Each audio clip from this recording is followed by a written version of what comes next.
नमस्कार साथियों, news channel Mithilesh में आपका स्वागत है। चैनल को सब्सक्राइब करें, लाइक करें। आज बारा की जेल से रिहा हुए नरेश मीणा और महात्मा गांधी की मूर्ति को माला पहनाकर मीडिया से रूबरू हुए, उसका लाइव फुटेज पूरा वीडियो जो कि आपके सामने देखिए दोस्तों। मीडिया साथी आए कोई मीडिया साथी आए हो तो आगे आ जाए, क्योंकि मेरा ये प्लान था कि मैं रिलीज होते रिहा होते ही पीसी प्रेस कॉन्फ्रेंस 12 में 3 बजे करता, लेकिन जिस तरह की आपने ताकत बना रखी है, जिस तरह के हुजूम आप मेरे साथ चल रहे हो, उससे प्रशासन को ये लगता है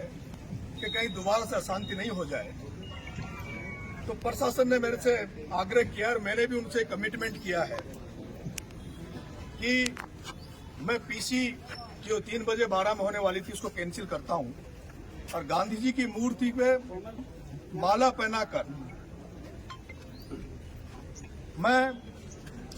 अभी शायद पुलिस की एस्कॉर्ट के साथ मुझे गांव छोड़ने जाएंगे।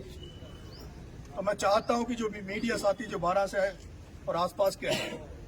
उनको अगर कोई भी बात लेनी है, कोई जवाब लेना है, कोई बात करनी है, तो आप यहाँ मौजूद हैं तो आप आ जाइए। नहीं है फालतू बात। साथियों, पिछले कुछ समय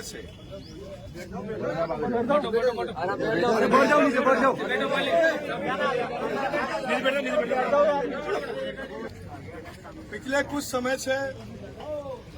हम हाड़ौती की जनता जनार्दन के बीच में काम कर रहे हैं,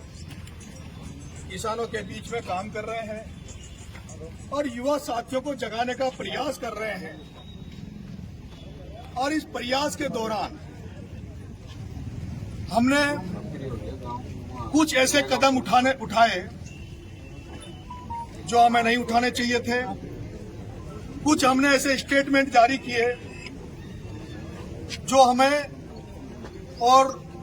जिस परिवार में हम पैदा हुए उस परिवार के हिसाब से ये शोभा नहीं देता कि वो स्टेटमेंट हमारे मुंह से निकले। लेकिन जिस तरह के हालात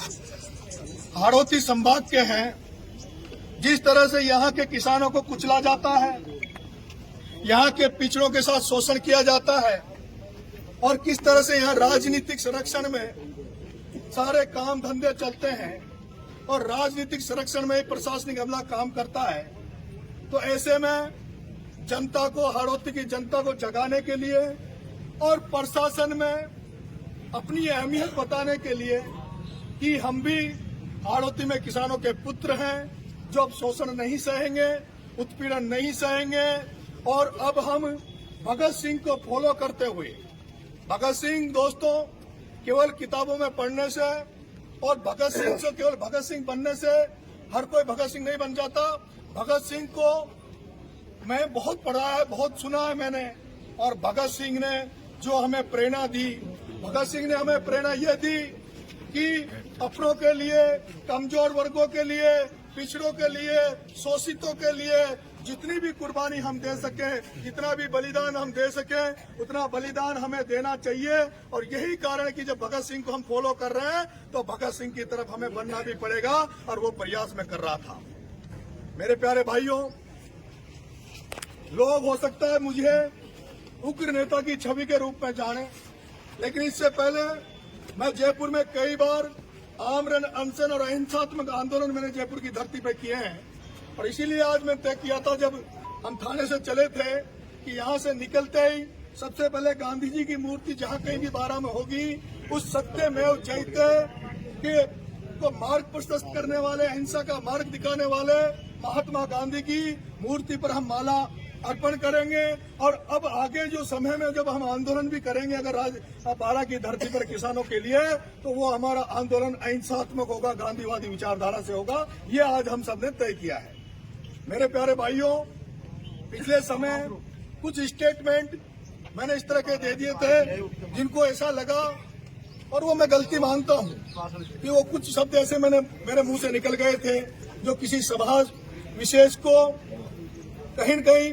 ठेस पहुंचती थी, उसके लिए मैं आज केवल एक व्यक्ति विशेष पर मैं अपनी लड़ाई लड़ रहा था। केवल प्रमोद जैन भाया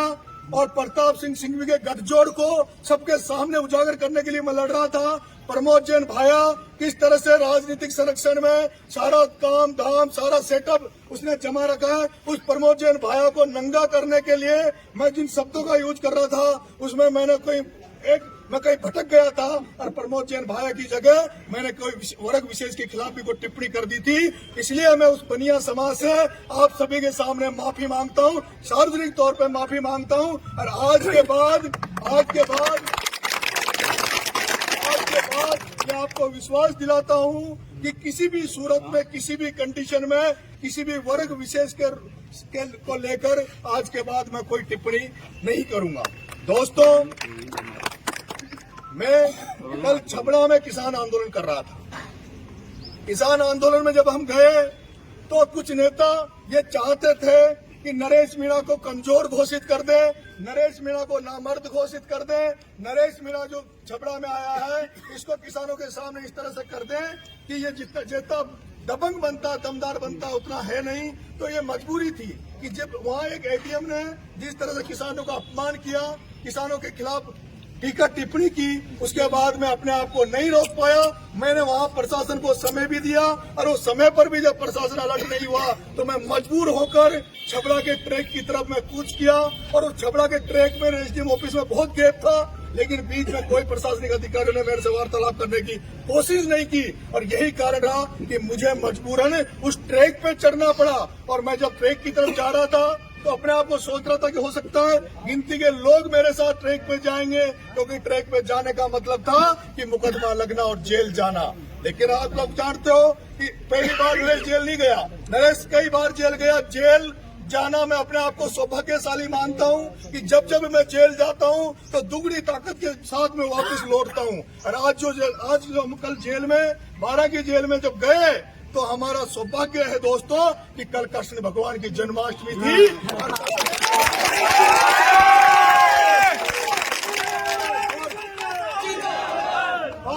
और कृष्ण भगवान का जन्म भी आप सब जानते हो कि जेल के अंदर हुआ है। और जेल के अंदर जब कृष्ण भगवान का जन्म हुआ तो उन्होंने भी उनके जो कंस मामा थे, जो कंस मामा के अनाचार अत्याचार के खिलाफ कृष्ण भगवान ने भी कंस मामा को मार दिया था, कंस मामा को हत्या कर दी थी। वैसे एक कंस मामा, एक कंस इस 12 की धरती पर भी बैठा है जो हम पर अत्याचार करते हैं। तो उस कंस का खात्मा करने के लिए, उस कंस का खात्मा करने के लिए कृष्ण भगवान की जन्माष्टमी पर उसी जेल में कृष्ण भगवान से आशीर्वाद लेके आपका भाई फिर से सड़कों पर आया है।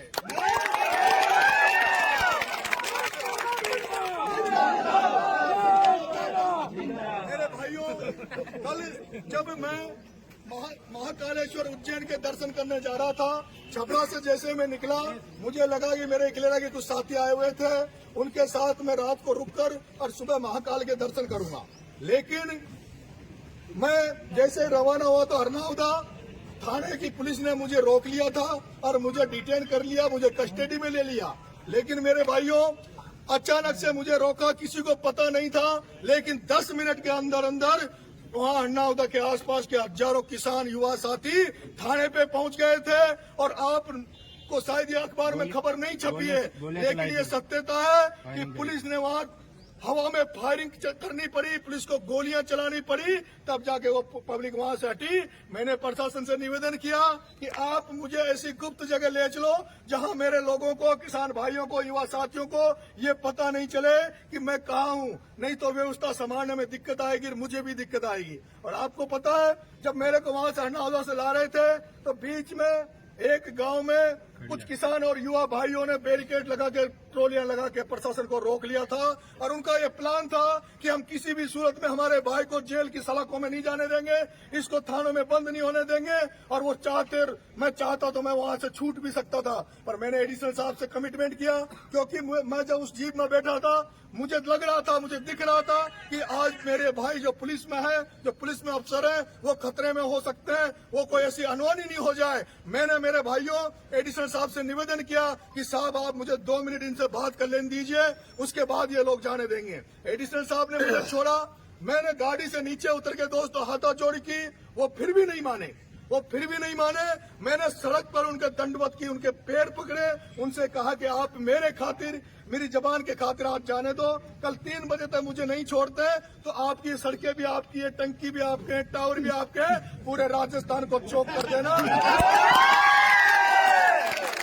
लेकिन मुझे उम्मीद है कि प्रशासन, कानून, न्यायपालिका और यहाँ का जो पुलिस प्रशासन है उसको एक दिन ये बात समझ में जरूर आएगी कि नरेश मीणा जो लड़ाई लड़ रहा है वो ईमानदारी की लड़ाई लड़ रहा है। नरेश मीणा जो लड़ाई लड़ रहा है वो सच्चाई की लड़ाई लड़ रहा है। नरेश मीणा जिसके खिलाफ लड़ाई लड़ रहा है वो अत्याचारी है, वो आतंकी है, उसने किसानों को खून पिया है, उसने यहाँ के युवाओं का खून पिया है। और मुझे लगता है कि आज जो प्रशासन है उसकी भी शायद आत्मा जाग गई है, उनका भी जमीर जाग गया है, उनका आशीर्वाद भी हमें आपको मिलेगा। इसलिए मैंने भी उनको कमिटमेंट किया है कि नरेश का अगला आंदोलन वो हिंसात्मक होगा, गांधीवादी तरीके से होगा। अब मेरे भाइयों, आप सबने भाई कमल जी राठौर जो नगर पालिका के चेयरमैन रहे, आप सब इनको जानते हो, किस तरह से इस भाई ने इस 12 में विकास की गंगा बहाई, किस तरह से इस 12 का विकास इस मेरे भाई ने किया। और उसके बाद इसको भी किस तरह से 14-14, 15-15 मुकदमे लगा के जेल की सलाखों के पीछे डाला। लेकिन ये भाई भी नरेश की तरह डरा नहीं, नरेश की तरह झुका नहीं। और आज भी जब आप सबको जरूरत पड़ी तो कमल राठौर आपके साथ खड़ा मिला।